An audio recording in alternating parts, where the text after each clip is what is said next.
So you come here sort of on an interesting day for us. You've written, on your personal website and post, sort of what Lafayette's dealing with, and it's something that's been dealt with in other places.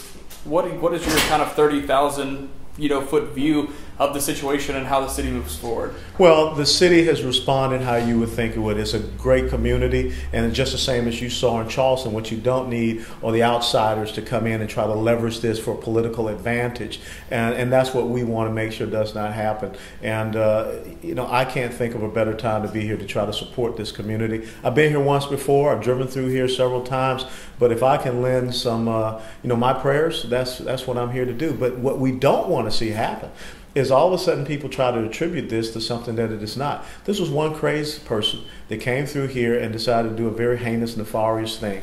It does not mean that we need people to start talking about Second Amendment, gun rights, and things of that nature, because a gun by itself cannot hurt a person. It takes an individual to do something, and this was an individual's act. And he is no longer with us. God rest his soul wherever he goes.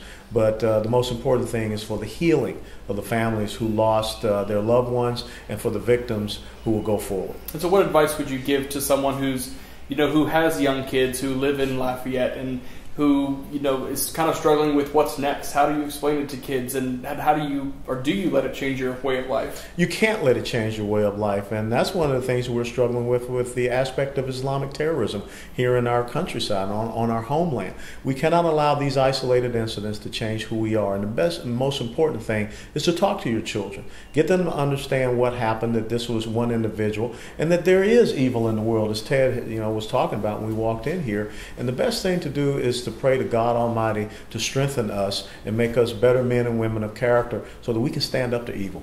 Great. That's all I have. I appreciate your time. Thank you. I look forward to seeing you this week.